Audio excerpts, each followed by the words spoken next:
Sylhet polytechnic institute সম্পর্কে। তো যারা সদ্য এসএসসি পাস করছেন, সিলেট পলিটেকনিক ইনস্টিটিউটে ভর্তি হতে চাচ্ছেন, তারা কোন ডিপার্টমেন্টগুলোতে পড়বেন এবং সিলেট পলিটেকনিক ইনস্টিটিউটে কি কি ডিপার্টমেন্ট আছে এবং কোন ডিপার্টমেন্টগুলোতে পড়লে আপনারা ভবিষ্যতে ভালো কিছু করতে পারবেন সে বিষয়ে আমরা জানি। তো পলিটেকনিকে আমরা কেন ভর্তি হই এটা কি জানেন? আচ্ছা, পলিটেকনিকে আমরা ভর্তি হই যাদের আমাদের যাদের হচ্ছে ধরেন যে ফিনান্সিয়াল সাপোর্টটা অনেক কম, ঠিক আছে। তাছাড়া ধরেন যে আমাদের রেজাল্ট যদি GPA 5 না আসে, সেক্ষেত্রে কিন্তু আমরা ধরেন যে যদি ইন্টারে পড়ি, সেই ক্ষেত্রে যারা সায়েন্সের ব্যাকগ্রাউন্ড আছে তারা কিন্তু আমরা ভালো কিছু চাইলে করতে পারি না। তার কোনো একটা ভার্সিটিতে না চান্স পেলে কিন্তু ভালো কিছু করতে পারবো না আমরা। সেক্ষেত্রে আমরা যদি পলিটেকনিকে ভর্তি হই, সেক্ষেত্রে সহজেই আমরা চাকরি সহজেই পেতে পারি, ঠিক আছে। তাছাড়া যদি আপনারা সহজেই চাকরি, এমন পলিটেকনিক এমন কতগুলো ডিপার্টমেন্ট আছে যার মাধ্যমে সহজেই আপনারা ভালো কিছু করতে পারবেন, ঠিক আছে। সেজন্য আমরা কিন্তু পলিটেকনিক ভর্তি হই। এখন সিলেট পলিটেকনিক ইনস্টিটিউটে কিন্তু আপনার সাধারণত উত্তরবঙ্গের অনেক ছেলেপেলে চলে আসে, তার কারণ সিলেটের এদিককার মানুষ কিন্তু আপনার পলিটেকনিকে তুলনামূলকভাবে কম পড়ে, ঠিক আছে।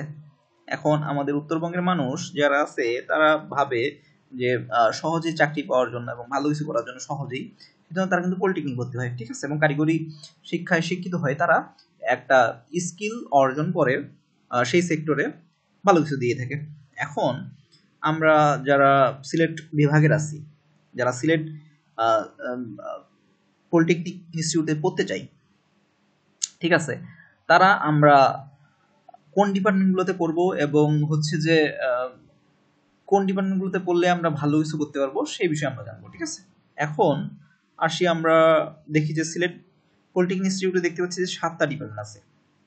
এবং কথা হচ্ছে, আমি বারবার বলি যে যে কোনো একটা ডিপার্টমেন্টে পড়লেই তো আমরা ভালো কিছু করতে পারি না, তাই না? কোন ডিপার্টমেন্টগুলোতে পড়লে আমরা ভালো কিছু করতে পারবো, চলেন আমরা দেখি। প্রথম সিভিল টেকনোলজি। সিভিল টেকনোলজিতে চাকরির পরিমাণটা সরকারি এবং বেসরকারি সেক্টরে দুই সেক্টরেই তুলনামূলক অনেক ভালো। দ্বিতীয় হিসেবে আমরা ইলেকট্রিক্যাল রাখবো, তার কারণে এখানে আপনার চাকরিটা ভালোই আছে, সরকারি বেসরকারি দুইটাই। তারপর তৃতীয় হিসেবে আপনার মেকানিক্যাল রাখবো, তার কারণ এখানে সরকারি সেক্টরে কিছু চাকরি সেগুলো আসে এবং প্রাইভেট সেক্টরে আপনি চাকরি পাবেন, সমস্যা নেই, ঠিক আছে। এভারেজ বলা যেতে পারে মেকানিক্যালকে। 4 নম্বর হিসেবে আপনার কম্পিউটার রাখবেন, তার কারণ এখানে সরকারি সেক্টরের চাকরির পরিমাণ কম থাকে, কিন্তু এখানে আপনার অ্যাসিস্ট্যান্ট টিচার ICT নিবন্ধনের মাধ্যমে হাই স্কুলে সহজেই ভর্তি হতে পারেন। তাছাড়া ট্রেড ইনস্ট্রাক্টর আপনার হতে পারেন স্কুল পর্যায়ে 2A, ঠিক আছে, যেটা কিনা আপনার 1 থেকে 2 বছরের মধ্যে বা 2 বছর মানে সহজেই পেতে পারি আমরা।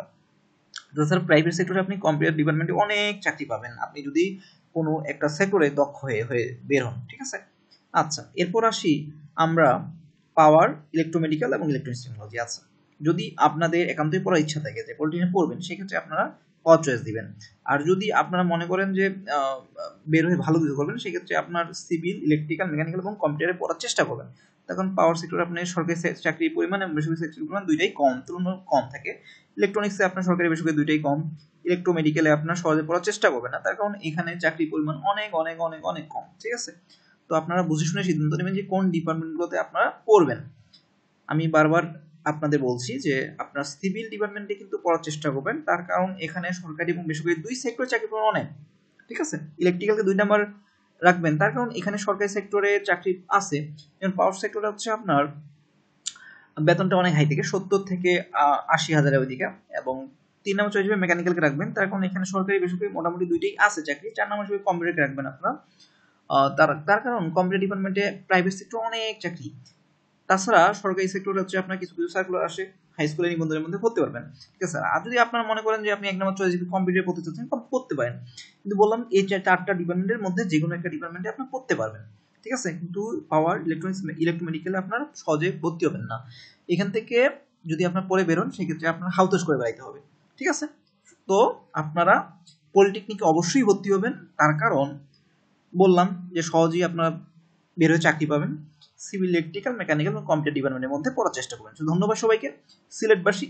তাছাড়া বাংলাদেশে যদি অন্য কোনো জেলার কেউ থাকেন সিলেট পলিটেকনিক ইনস্টিটিউটে ভর্তি হতে চাচ্ছেন, তারা কিন্তু ভর্তি হতে পারেন, তার কারণে এখানে সহজেই কিন্তু আপনারা চাকরি পেতে পারবেন, এখান থেকে বের হয়ে পড়ুন। তো ধন্যবাদ সবাইকে, আপনারা ভালো থাকবেন, সুস্থ থাকবেন এবং আমার চ্যানেলটাকে সাবস্ক্রাইব, কমেন্ট, লাইক করবেন। ঠিক আছে, ধন্যবাদ।